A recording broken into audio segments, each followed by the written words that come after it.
the SM sales processes, how the founders do the do. I bet you know who wrote that tagline there. That would be Marco, of course. Yeah, you know what? Adam, if you want to go first, feel free. So we're just going to cover each one of our sales processes. I've got a slide. Adam's got a slide with looks like an animation because he had to be fancy. Fuck yeah. And then Marco's got one, and Chris said that he doesn't really have a slide, but he's still going to, give you his process. So Adam, if you'd like to go first, you're more than welcome to.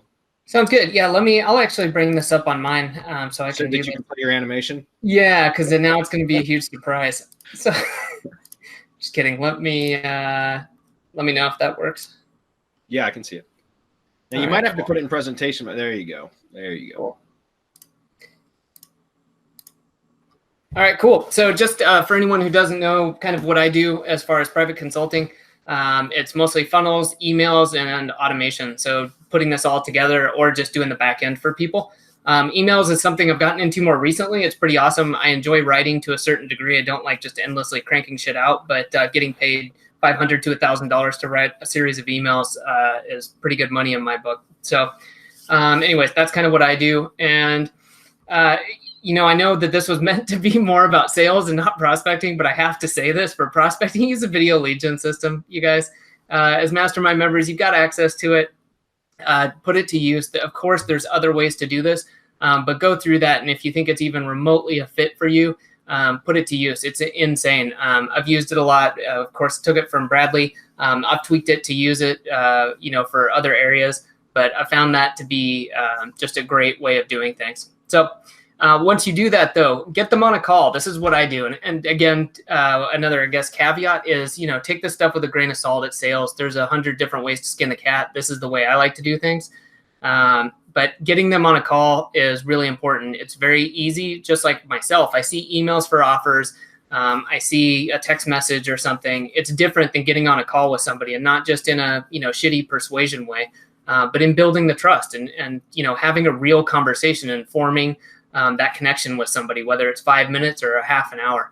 And for myself, I prefer to use Zoom. I like getting on video. I'm not a big phone talker, although I do that now because there's people who like doing that and don't like using video. That's fine. But I really do prefer doing a face-to-face. And for some background on this, the range where I operate is anywhere from, I try to stay at $1,000, but I'll go, to like $500, depending on if it's kind of an intro project for someone, up to around the $10,000 range.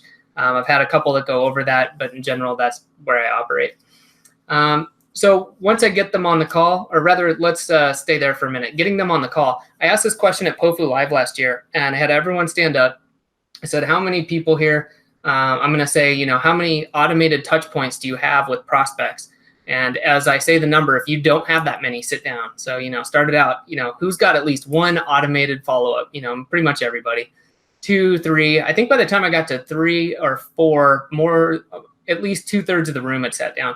And I got out to 6, and I think there was 1 or 2 people standing.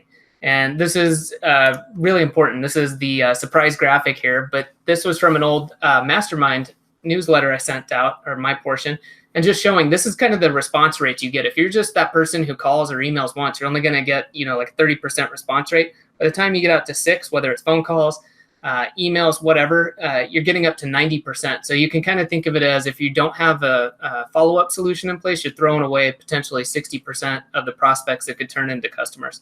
So I don't know about you, but I don't like throwing away at least partially qualified leads that I've gone after. So speaking of qualifying, once I have them on the call, I further qualify.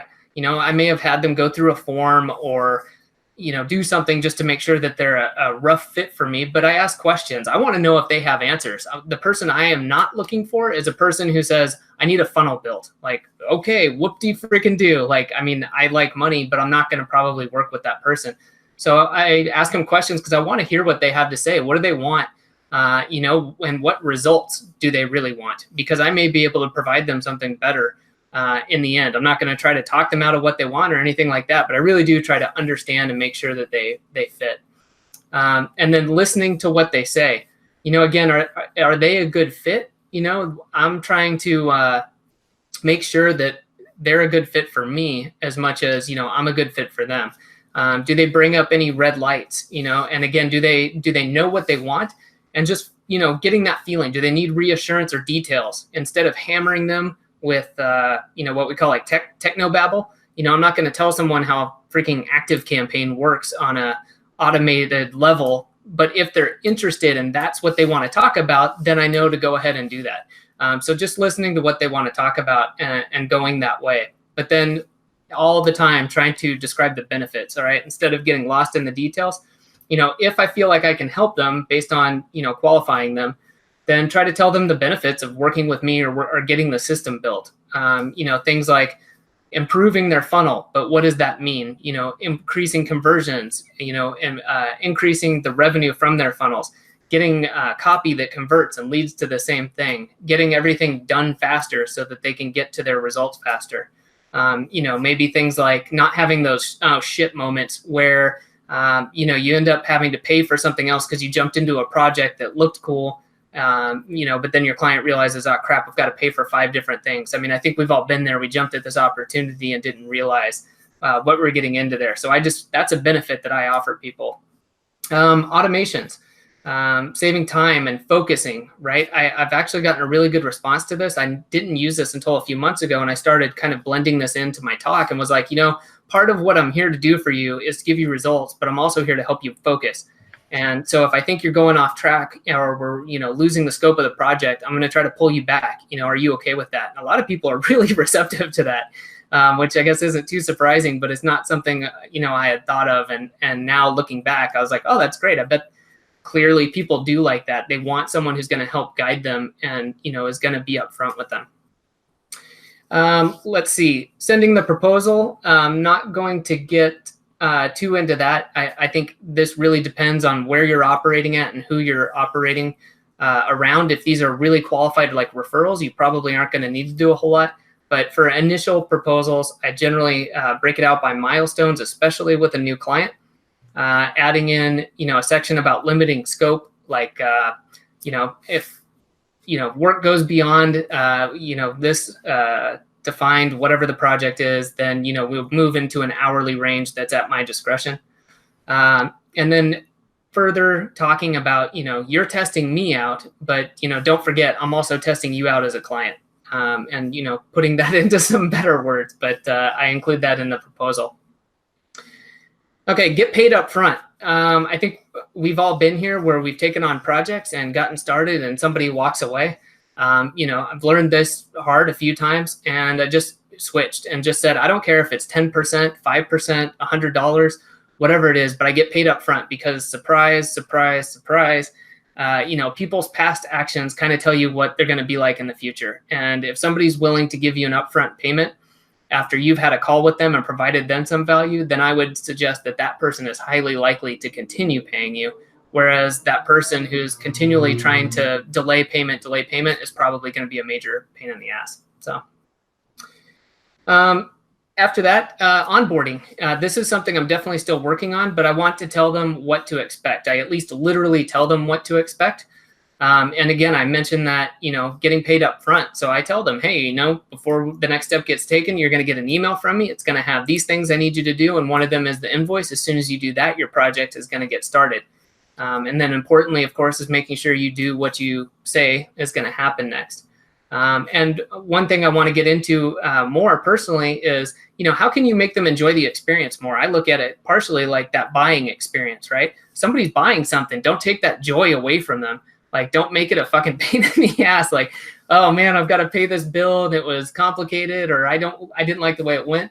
Send them a card after they pay, say, hey, I appreciate you taking care of this quickly, and again, try to set some of this stuff up so it's at least partially automated. This shouldn't be a pain in the butt for you. But again, just consider them and think about yourself when you've been in these situations and what you would have liked. And then just to back up a little bit, the one thing I wanted to talk about when I'm describing benefits is, and I put this in the title, is, I want to always have people back up and think I'm providing a system where I can, not just a commodity like a funnel.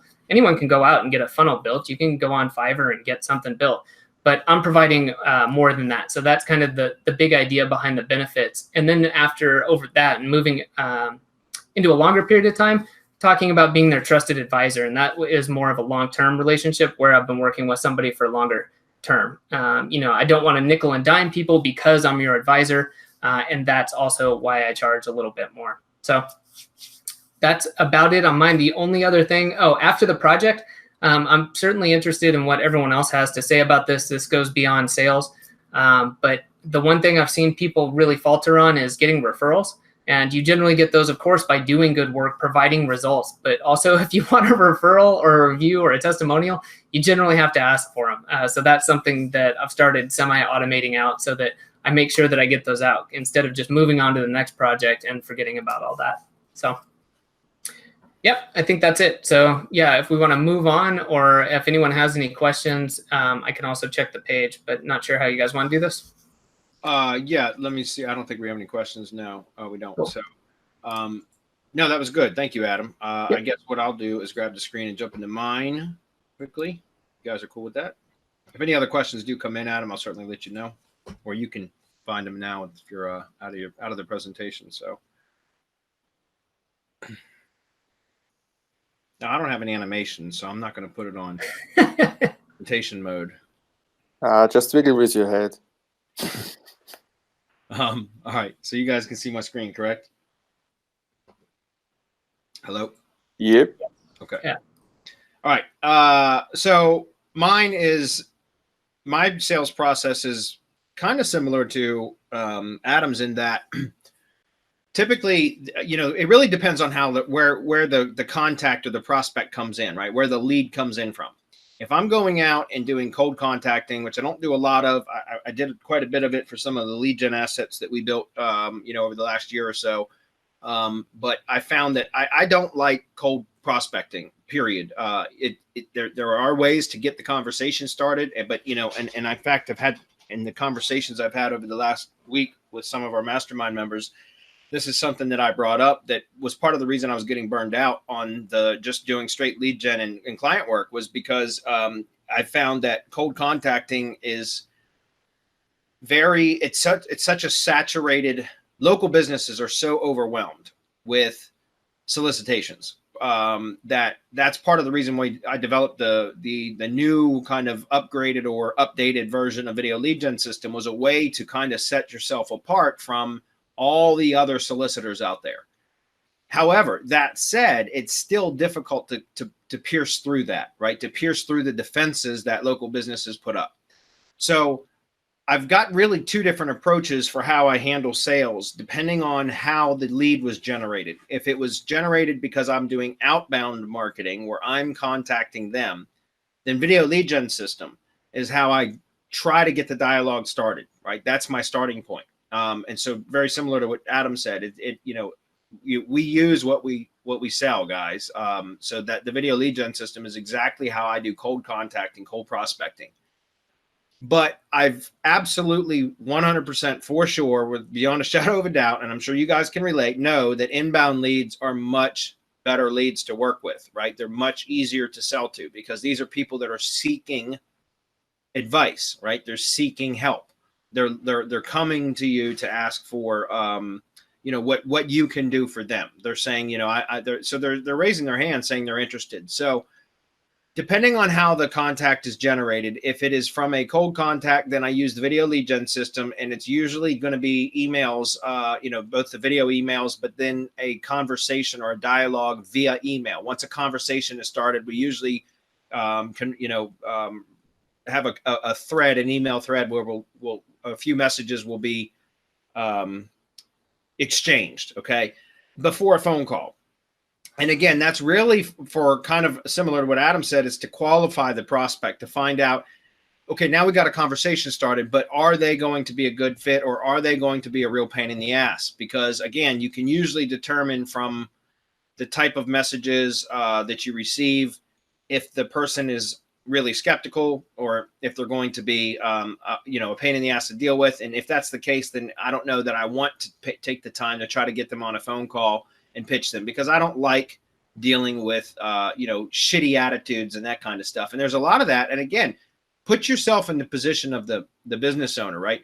I don't fault them for being that way, even though I truly am there to try to to show them how I'm going to help them with their business and help them to grow their business and their revenue and so on and so forth. And I don't like to catch an attitude. You got to remember that those business owners are being solicited to over and over and over again by every marketing and advertising company under the sun.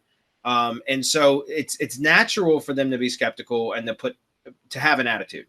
And so you have to, that's something that, I kind of have to work through and understand that going into a potential conversation with a cold contact. That said, even an inbound lead sometimes will treat you like that, but it's much less often, right? Usually inbound or warm leads are much more receptive to whatever it is because they were the ones that were seeking your advice, your help, right? Or my help in this case. So if it's a cold contact, it's usually video lead gen system, how I generated it and how I get the dialogue started. And once I've nurtured that lead to a point where I feel like a phone call is warranted, that's when I'll jump on a call with them. If it's an inbound lead, then I generally get on a call immediately with them, whether it's from a referral or if it's somebody that has, for example, I've been doing podcast interviews for Semantic Mastery for the last, 3 months or so. And we did a podcast. I did an interview I was interviewed on Tommy Mello's podcast, which is a home service, like home contractor type podcast about marketing and how to get better results as a contractor. So it's directly speaking to the contracting industry about how to get better results from their marketing. So it was a really good fit. And I've had several of those contractors not only show up on Hump Day Hangouts now, one of them was yesterday, but I've had, 2 or 3 of them actually contact me via my contact form on my Big Bamboo marketing website. And all I did was send them, via email. I just sent them a Calendly link and said, hey, if you want to talk, here's my Calendly link, schedule a call. And that's what I would do with a referral too, right? I just send them a Calendly link and say, give me a call. Now, I'm not actively prospecting, guys. I really don't want to take on any more client or lead gen work right now because I'm building my real estate business. But I'm not going to turn away an inbound lead either. You know what I'm saying? It's still worth a conversation. But what I'm saying is an inbound lead, in my opinion, the phone call is the best way to get on it. Now, keep in mind, even 2-3 years ago, I preferred not to jump on the phone if possible. I tried to do everything via email, at least as much as I could. But I've gotten a hell of a lot better on the phone. And in part because, I've done a lot of phone calls with that's something I've worked on, right? Over the last 1.5 years, 2 years, I've really worked on that. I joined Toastmasters and all kinds of things like that. So if you have an aversion to the phone, guys, which a lot of us as internet marketers do, right? We like our little safe space behind our computer screens. I would recommend that if you're trying to get better at sales, you need to get better at communicating via phone, voice, or webinar, or live conferencing, essentially. And so there are, take steps to get better at that, to improve your communication skill in a verbal environment, right? So that, again, Toastmasters is a good thing to do that. Just practice, guys. Practice makes perfect, right? Just push yourself to have more conversations with people via phone, via web conferencing, that kind of stuff. And you will get better and more comfortable and more confident in doing that. Okay. Also I've been doing a lot of phone conversations and stuff with, for the real estate deal stuff that I'm doing now. And it's getting increasingly easier on a daily basis. So it's something that, again, just practice makes perfect. All right. So once I do get the prospect on the phone, or web conference, but most of the time it's on the phone, I ask them about the products and services they provide. There's a great sales book called Spin Selling.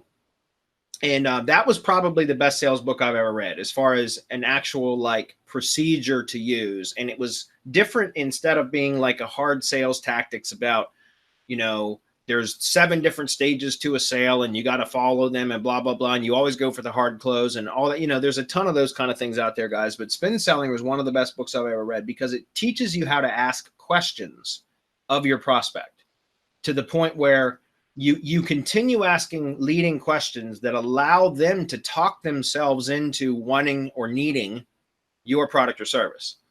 And so that's what I like to do. That's the same kind of process that I use whenever I'm talking with a potential prospect. I ask them about their products and services. I ask them what they've been doing for marketing, what has been effective and what has been ineffective. What would they say has been their most effective marketing method? What have they attempted that has failed?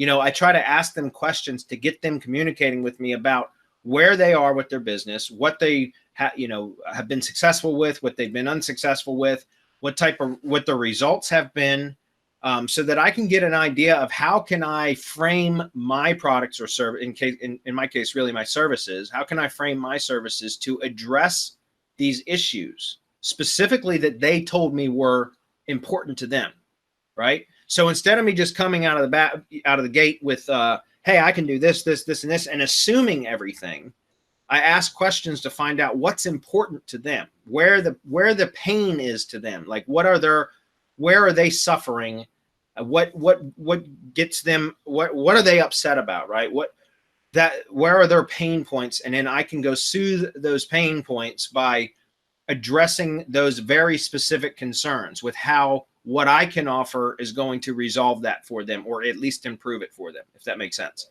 So, and then lastly, hands down, guys, this is something I learned to do. I used to be scared to do this. I used to be scared to ask people what their marketing budgets were, and I would just assume that everybody was a cheapskate. And so I would always write up my proposals with, the rock bottom pricing that I felt like I could get away with.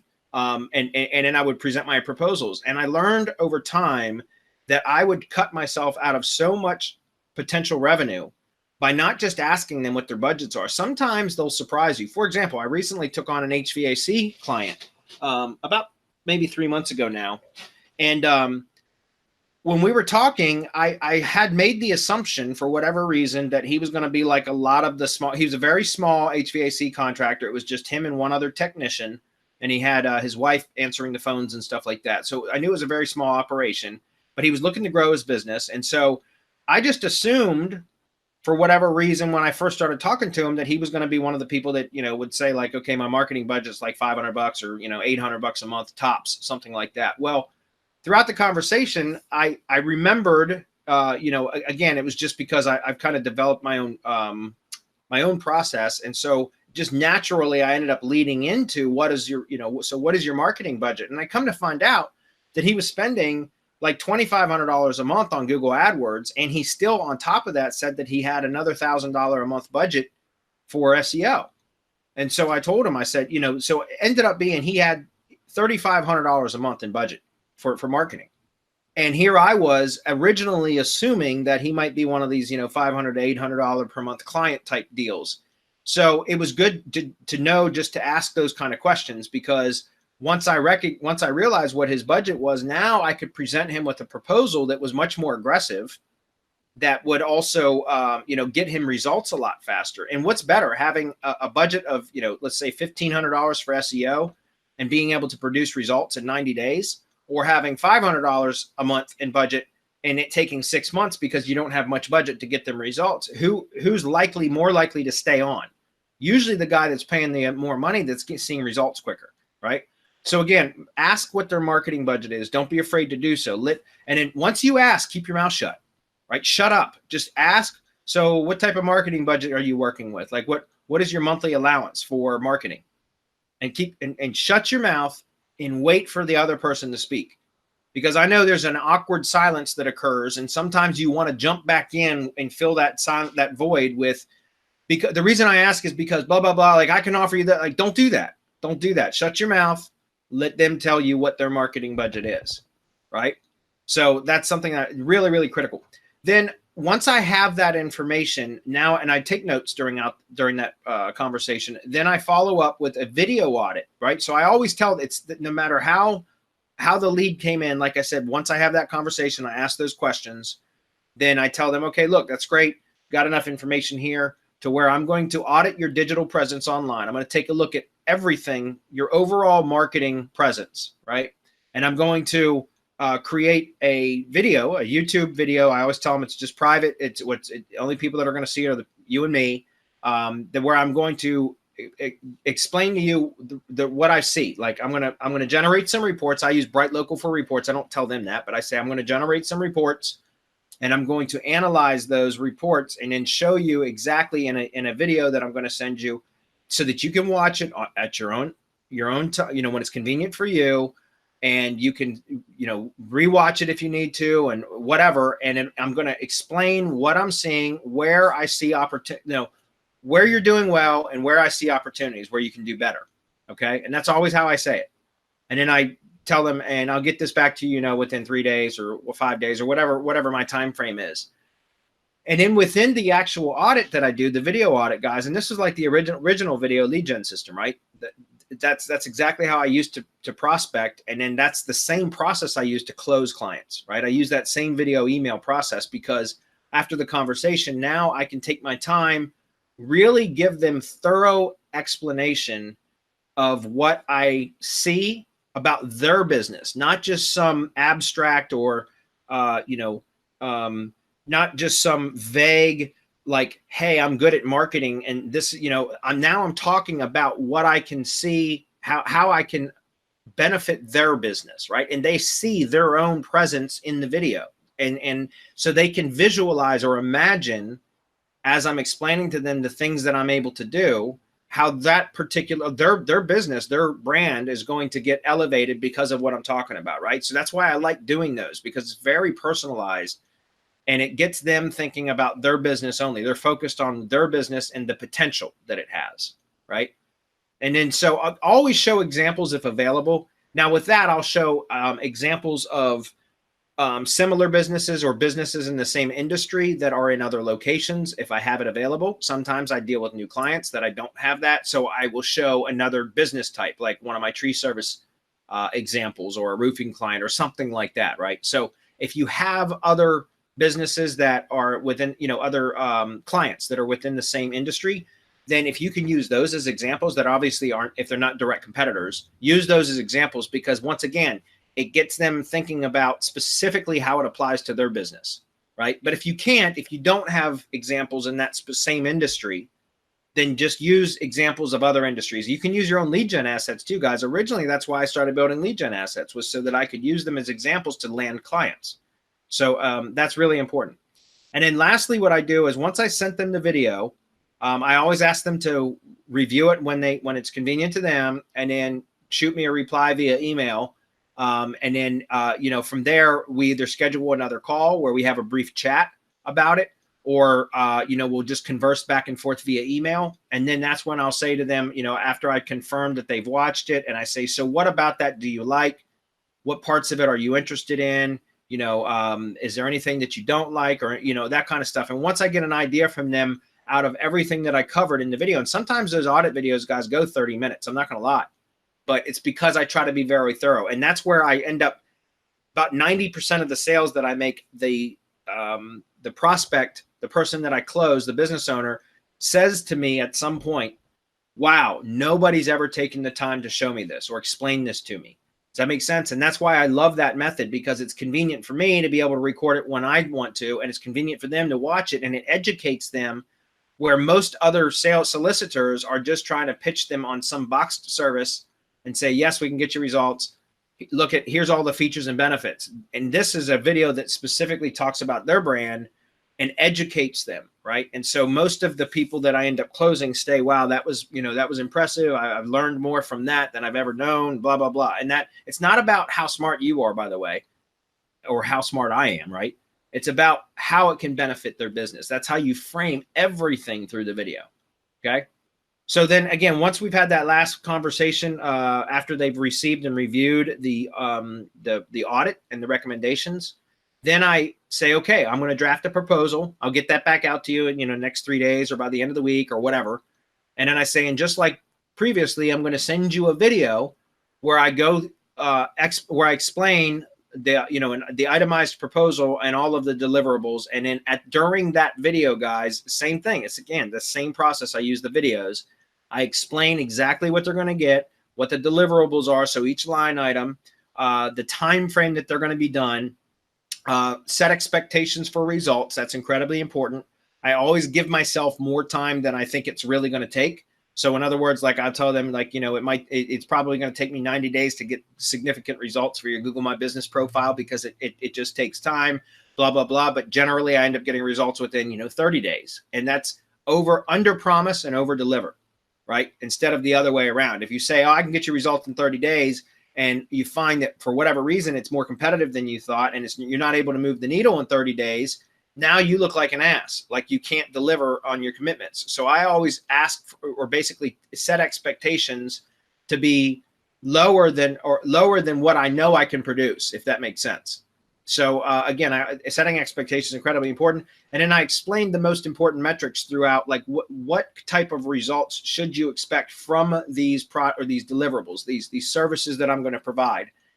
And guys, that's not necessarily rankings. I do mention rankings, but I also explain rankings is not, what you should be looking at. You should be looking at an increase in exposure and traffic and phone calls and leads, foot traffic in your store if it's a storefront business.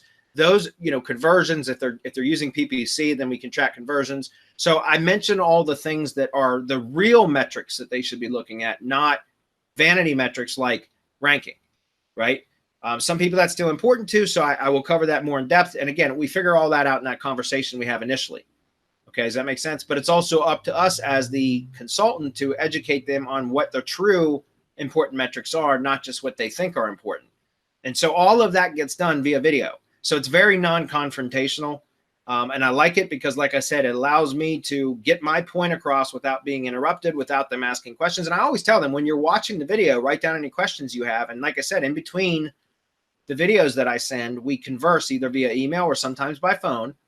And that's where I will answer any questions that have come up. And so it just works really, really well. It is a bit time consuming, but I have a really high closing rate once I have people, and once I have that initial conversation up here, then I typically have a very high closing rate from these two steps. So that's my process. Again, mainly all video, email, and some conversations, and it tends to work really, really well. Cool. Hey, Bradley, I was curious what the itemized proposal you had there, if you can go back to your slide.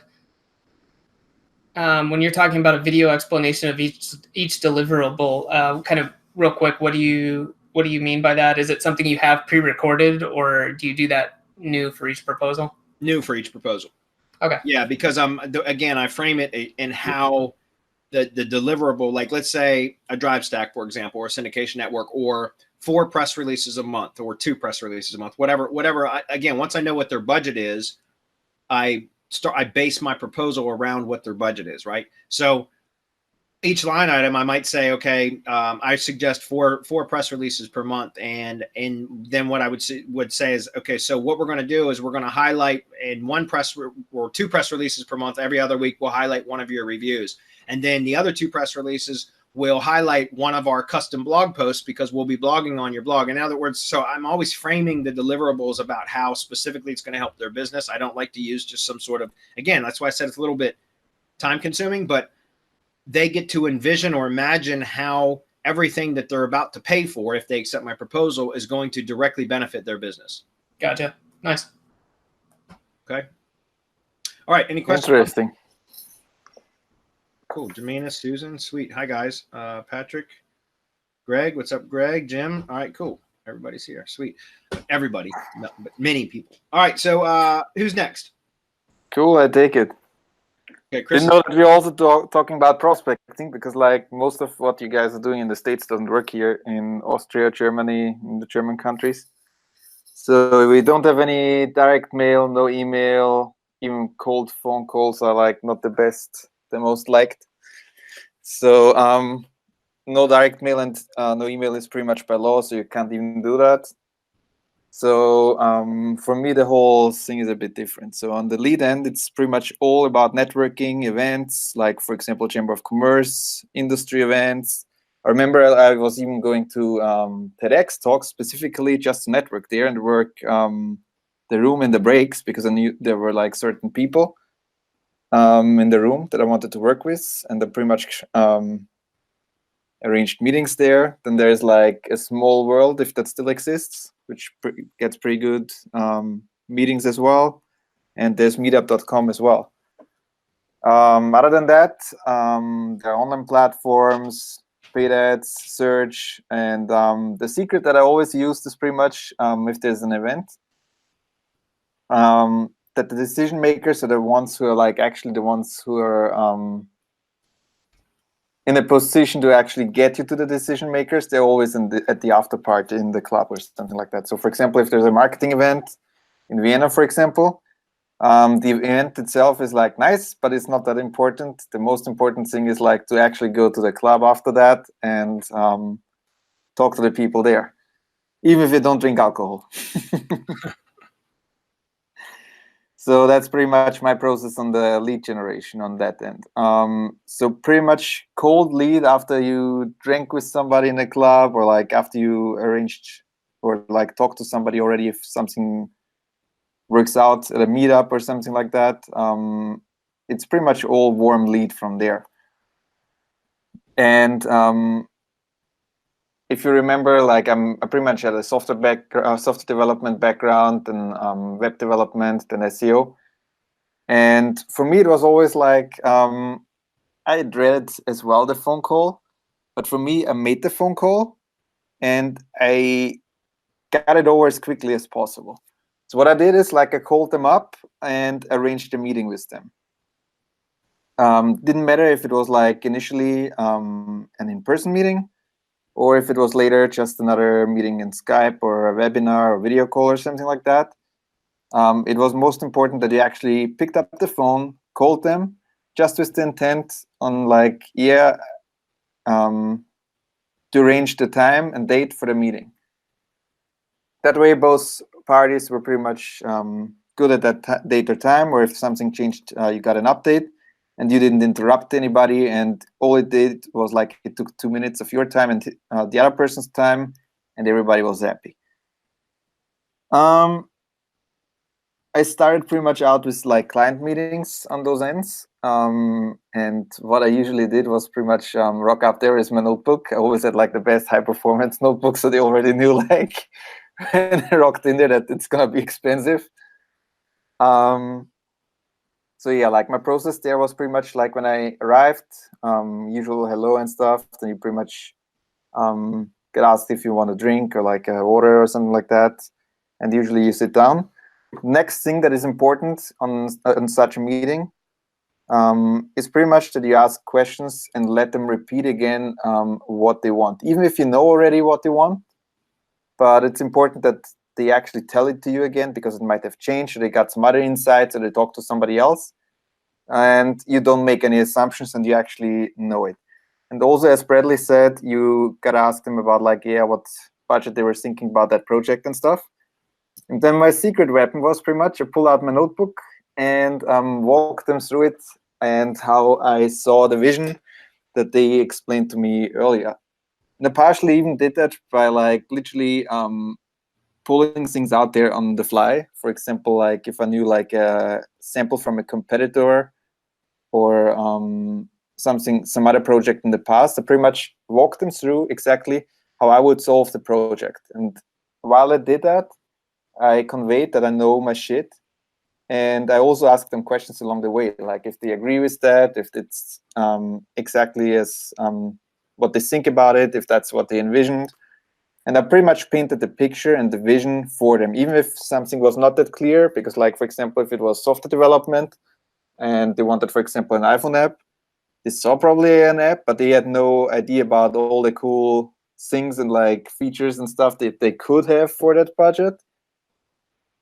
And they were usually not that well informed. And like, interestingly, the same thing was as well in SEO, because initially everybody was like, just do the on-page SEO, because that's what everybody did, like on the web development, or like just the usual like link building of related links. But if you did anything on top of that, or if you did like a cleanup of, for example, the local listings and stuff, you were already the rock star, because like everybody changes their phone number and stuff. So that's, if you got features like that and you can wow them with them, it's always like super easy time. One thing that I forgot initially, you always got to make sure that you're talking to the decision maker or somebody who is in control to actually give you the money. If you don't do that, you're wasting your time. Even if your presentation, it's not even a presentation, it's just a walkthrough pretty much. But even if you do your absolute best, you're wasting your time, because the person will pretty much tell what you told him to somebody else, and he will not be able to deliver it and not be able to wow that other person. So always talk to the decision maker. And yeah, after that, while I did the presentation, I pretty much also did like a couple screenshots if the client was happy with that, and I used that then like in the wording. So like my proposals were pretty sweet actually. Like I literally just had like screenshot of the walkthrough that I did for them, and then just a couple pointers that I wrote down during the walkthrough that they wanted. And at the bottom of it, the price. That was my whole thing. No fancy proposal with all kinds of like benefits and stuff. Plain, simple, as much as it gets. And yeah, that's pretty much how I started. And the whole thing then morphed after some time, after being in the business, to Skype video calls, to webinars, video calls in general. And what I do right now is just like do a Loom video where I record myself personally, walk them through again, and send it out to them via email. And I just get back their decision, you know, like that's it. Super simple, super easy. Again, those are already kind of like warm leads. And which brings me to the next point. I also have like kind of a passive funnel where I don't really sell. So like it's kind of similar what Adam talked about, and I'm guessing Hernan is a similar thing. It's pretty much you're running Facebook ads or you have like your SEO page ranked. They see a lender where they're getting to a lender where you have at the top video with yourself recorded, a little bit of sales copy, and just a simple checkout page. That's all they did, all they do. They just watch the video, read probably the highlights on the sales copy, and to go to the checkout page. And it's similar how Semantic Mastery also does the sales pages. So you should be familiar with that. So yeah, that's pretty much how I do or did pretty much most of my sales so far. Any questions? Let's see. Yeah, there might be a delay as well. Yeah. So yeah, anybody who is in the United States and complaining and pitching about cold email or like direct mail and stuff, you have no idea how good it is to actually have those tools. And that's actually one of the main reasons why I started to work with US businesses, because it's way more, it's way easier to just reach out to anybody who is a complete cold prospect. Well, thank you, Chris. Real quick, I'm going to jump back in before Marco jumps on, just because I want to share a proposal that I can share with you guys specifically about, like, you know, what I was talking about with a video where I go down the proposal and explain what the deliverables are. This is for a client that I had for about 6 months last year.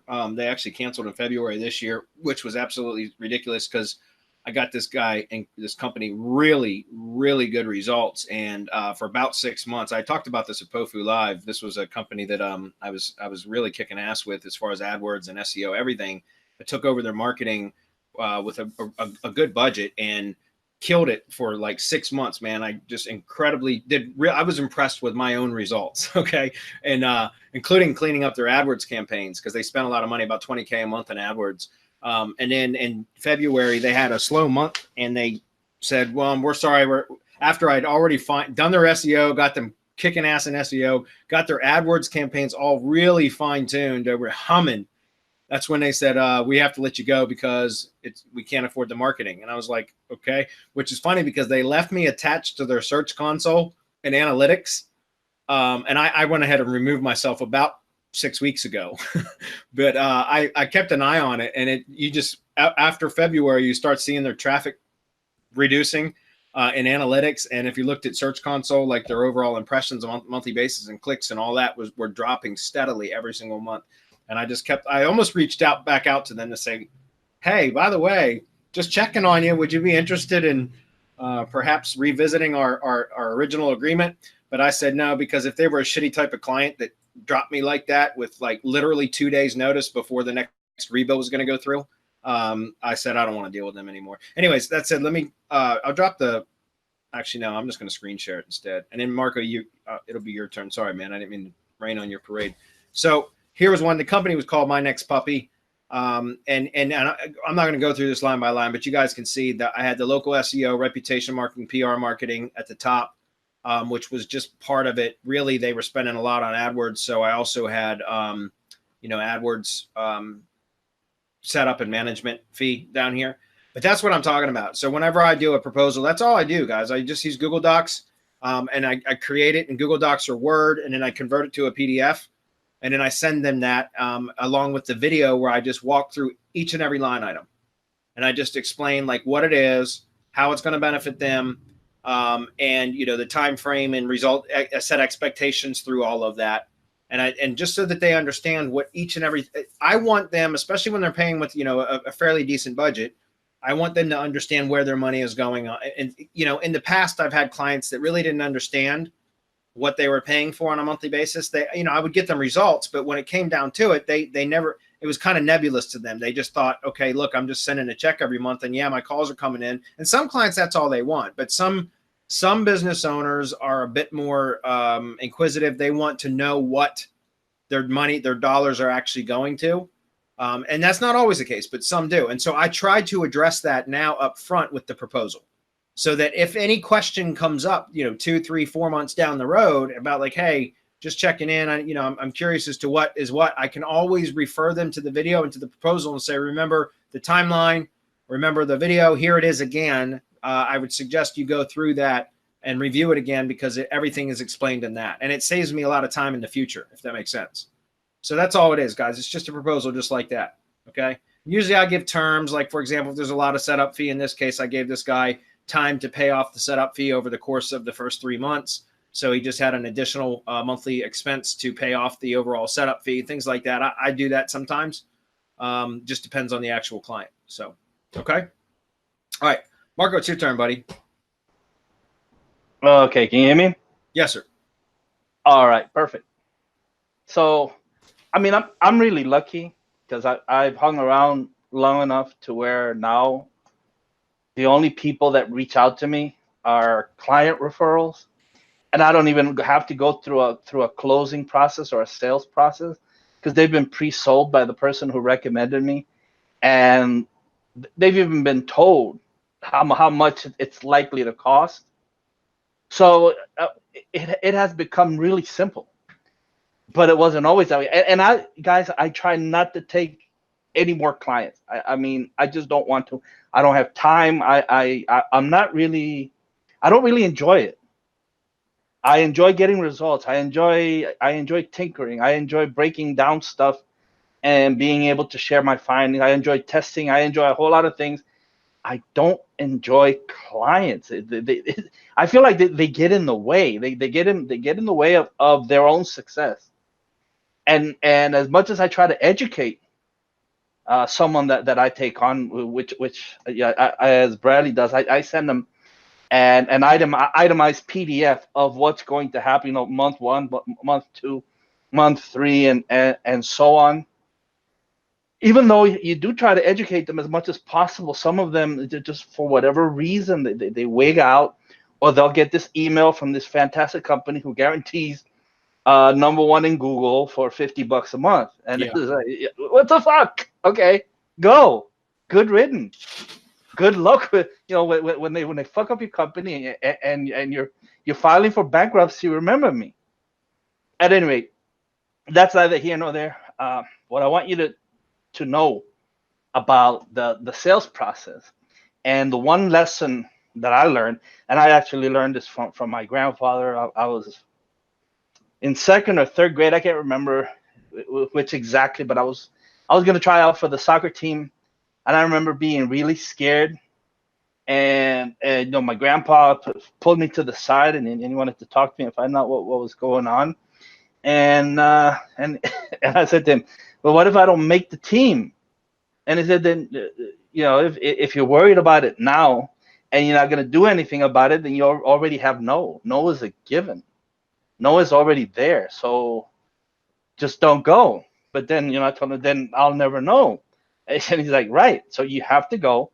And even if you get a no, that's the worst thing that can happen. The worst thing that can happen to you when you go and try to do whatever it is that you're going to do is that you get a no. And anything else that comes from that is a positive. even if at the end you still don't close the person for whatever reason. Now going back to sales, you're in front of that client, and for whatever reason that client doesn't close. I always remember, oh my God, well, no's a given, so fuck it. I just go in front of the next person.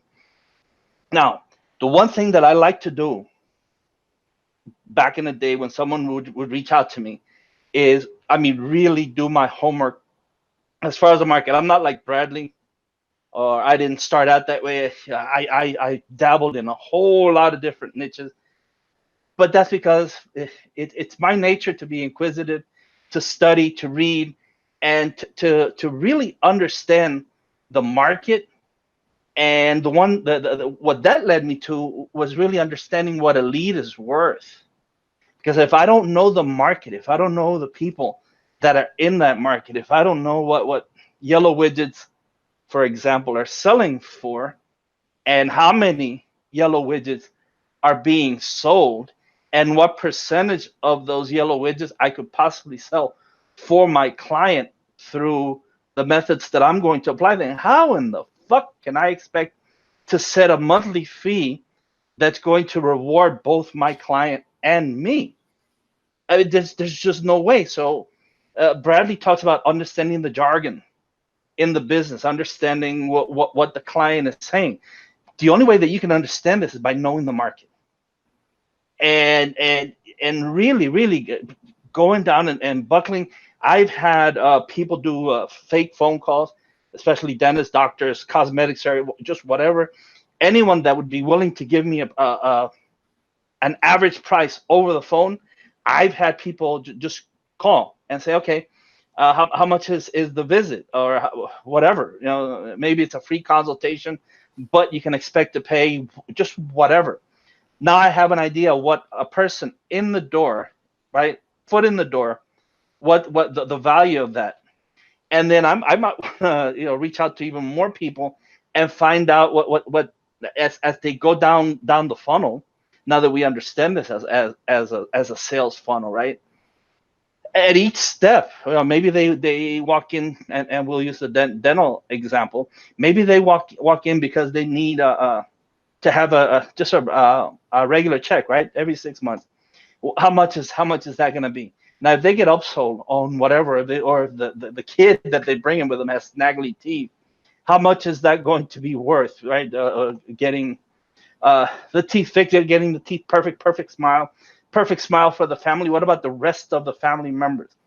Once you understand the total value of what one client is, then you can pretty much, if you understand the market, whether it's local, whether it's national, global, whatever it is, once you understand it and you understand what that lead is worth, then you're going to know, because you're going to know what you can do.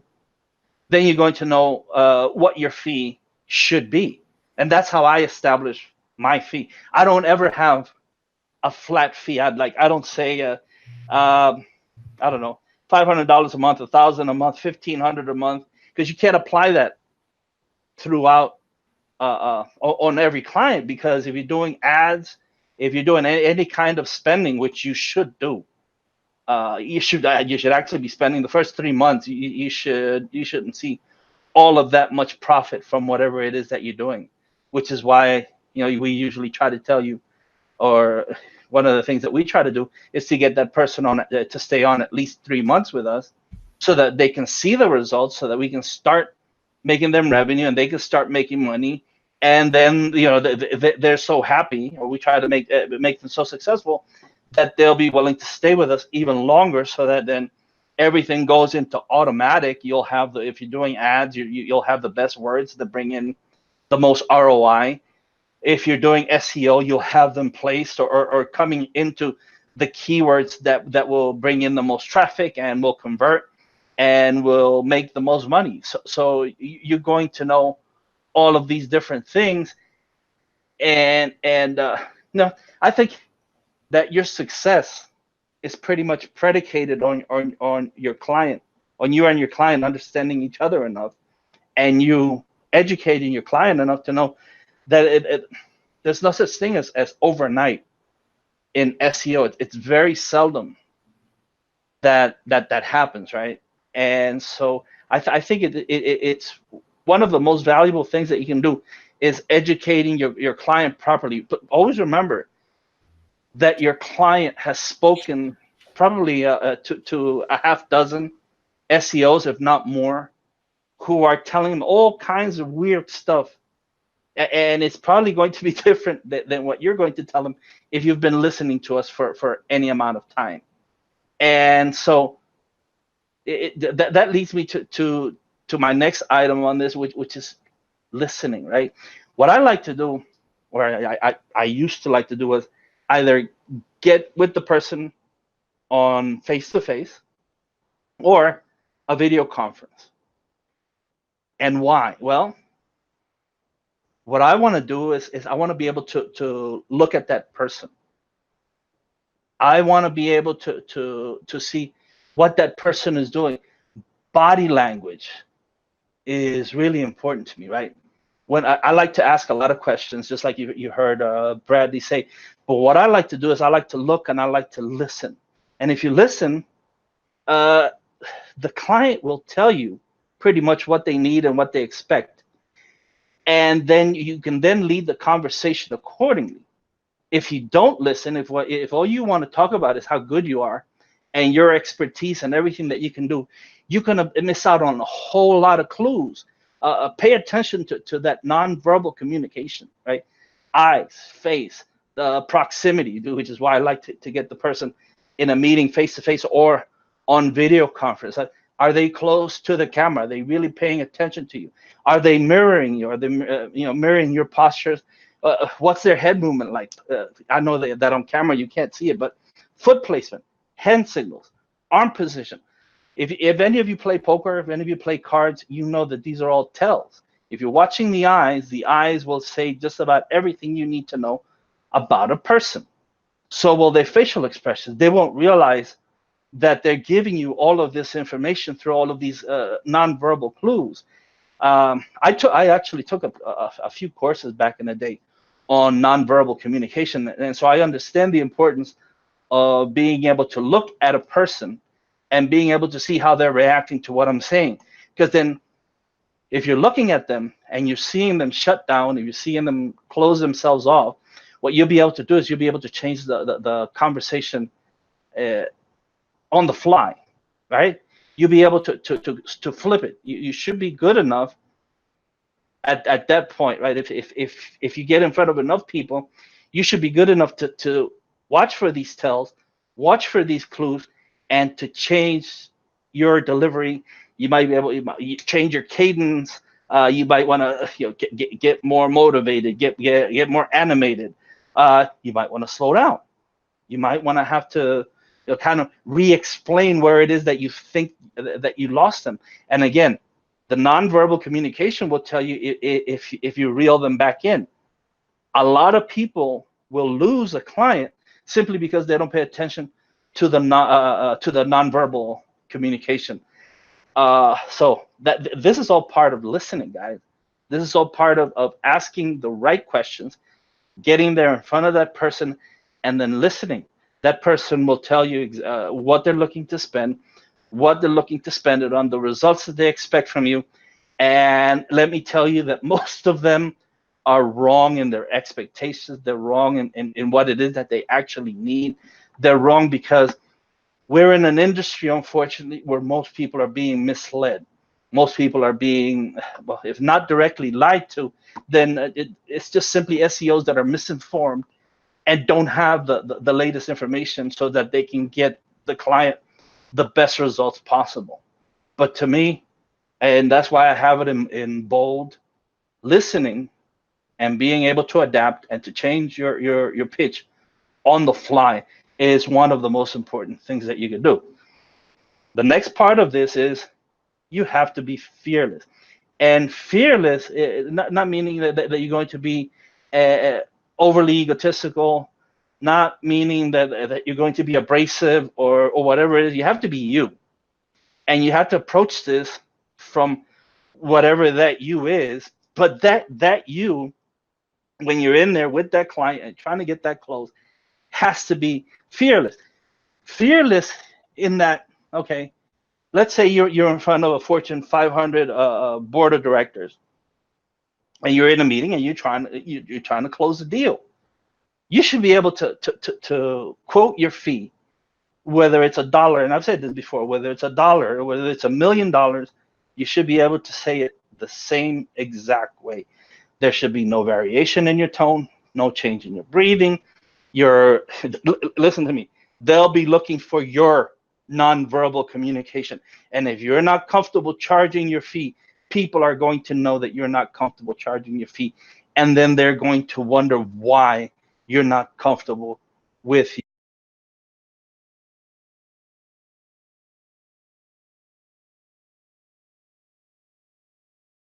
Uh-oh. Marco, you there? I think we lost Marco. Are you still there? I wonder if he upset the Google gods again.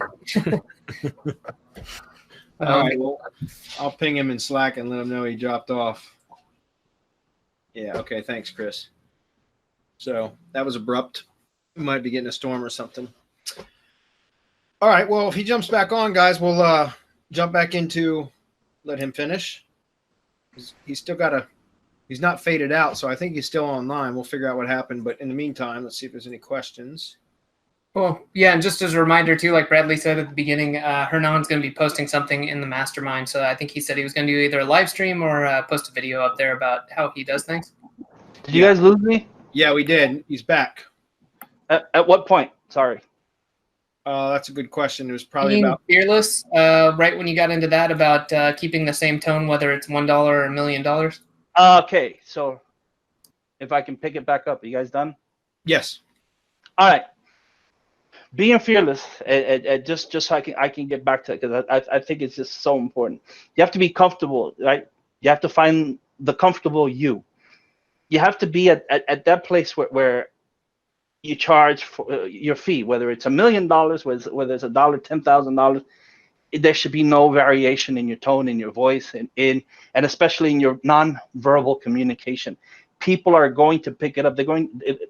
If you're in a board meeting with a Fortune 500 company, they got fucking psychologists at that meeting looking at you for that non-verbal communication. And guys, if you're not fearless, if you pause, if your voice breaks, if you start sweating, if you start squirming, if at any point you don't seem comfortable with what it is that you're saying, they're going to start wondering why. You could be the best SEO ever. You could be the person that's going to take that company from $250 million a year to $500 million a year, and they're not going to care.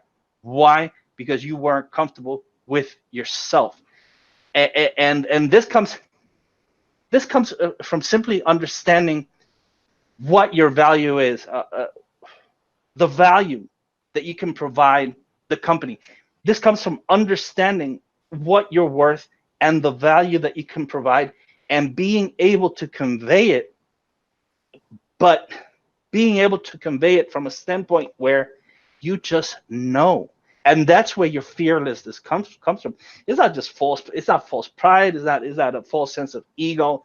It's nothing except simply knowing, hey, I know what I know, and you're going to pay me for what I know. And since we're going to be on a pay-per-performance model, then what's going to happen is if I don't do what I say I'm going to do, then you just walk away. And again, we talked about this before during another presentation, in that if this also frees you up, right? Pay-per-performance frees you up in that you don't get stuck in a one-year contract with someone who's going to hound you night and day. The cheaper the client is, the likelier it is that this person will not leave you alone. They're going to want anything and everything they can get from you and more. The bigger the firm, they understand. They'll understand the value that you can provide. The question is whether you can understand the value that you can provide and what that's actually worth. And once you do, you'll see yourself, and I see this time and again when I do consultation with people, is once you understand seeing your value and understanding what you're worth and what you can do for this other person, clients get better and you make more money. It goes hand in hand. Now, just back to no being a given, guys. Nothing. I always say this, and you guys have heard me say this time and again. Nothing beats a try, but a fail, right? But it's okay to fail, and it's okay to get a no. But the thing that you have to do is you have to get up, polish off wherever it is that wherever that fail came from. And one of the things that I do have to add to this is that you have to be a meticulous note taker. You have to, if you understand yourself and you understand what you're doing, then you're going to know where you lost it. You're going to know where you lost this person, what happened, so that you can go back, take notes, and then you're going to go back. Guys, I always recommend this. You get in front of the mirror and you practice your pitch. You practice it so much that it just becomes second nature. You know exactly where the inflection points are going to come. You're going to know exactly where to pause. You're going to know exactly where you need to slow down, where you need to speed up, where you need to become really animated to really deliver that message, and to really put that emphasis where you need it to be. So when you're done, that person should be just okay, where do I sign? This is so good. This is so thorough. This is so informative that I know you can provide value for me. So, just to end this, guys, experience and results pay off, especially in the long run, especially after you've been doing this for a while. Experience is going to allow you to get to know you, to know yourself and know your worth. You're going to know that you can get results, and how that pays off. Again, better clients, more money, and the longer that you stay around, the likelier it is that you've provided enough results for people. Well, they'll start recommending you to friends. And some of these people have friends with just pockets full of money who are willing to pay you whatever fee it is that you've established so that you can get them results. And that's what I have for people today. And if you have any questions, I'll be happy to answer them. Okay. Thank you, Marco. Cool. Let's see. We've got. Yeah, don't look like we have any questions except Jim says, check out Dub for video emails. They have a one-time buy on AppSumo at times. Okay, that sounds cool. I still just use either Snagit or I use Screencast-O-Matic and then just upload it to YouTube. I know some of those apps are probably a little bit easier, but that's just kind of the process I've used, and I continue to use that process. But I appreciate that. That sounds good. Yeah. Loom is the best. Yeah, I was about to say I've gone 100% in. I think it's $95 a year for unlimited, and you can have CTA overlays in the video along with a phone number, and it embeds in Gmail now. So pretty crazy. Yeah, that's cool. Greg says, can you provide a sample of that fine work, perhaps? I'm not sure which one you were talking about, Greg, who you were talking to specifically. So anyways, if you want to clarify that. All right. Well, I think that was helpful. At least I felt like it was. I don't know if everybody else feels the same, but we'll try to get to some questions now. Anything else you guys want to add before I jump into questions? Nope. I'm going to have to hop off in a bit, but I'll stick around here for a few. Yeah, Okay, one more thing. Don't overthink it. Like, literally get there. If you've never done this, or like if you only have a few sales done in your life, literally just give it a go, like as Marcus said. And no is a given, but like give it a try, improve as you go, and don't stress out while you're giving this presentation or overthink it. Literally just go for it. Because, for example, why did I go out with my notebook, For example, in my presentations, the notebook was the safe place for me because I also had that at home.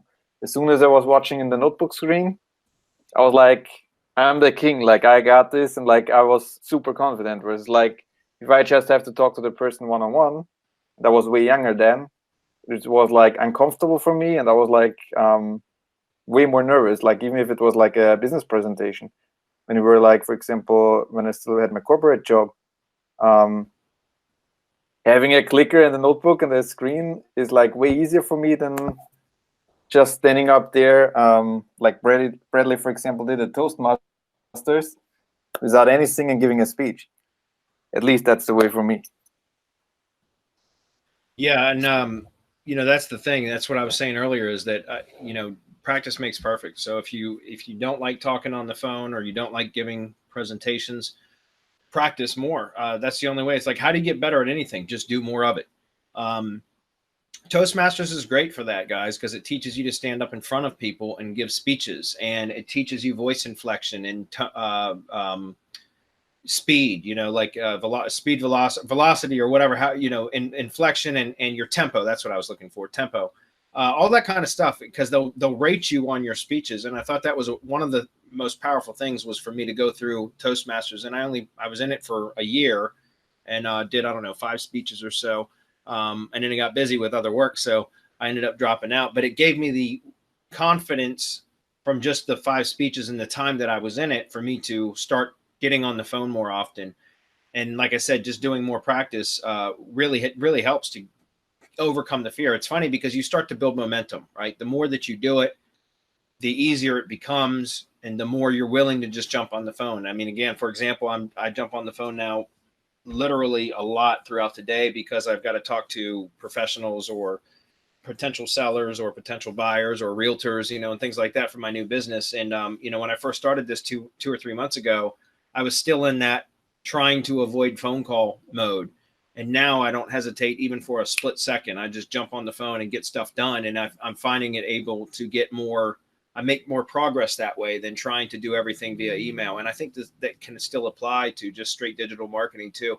Building relationships, I think, is important. And I think we as digital marketers often forget that part of the business, right?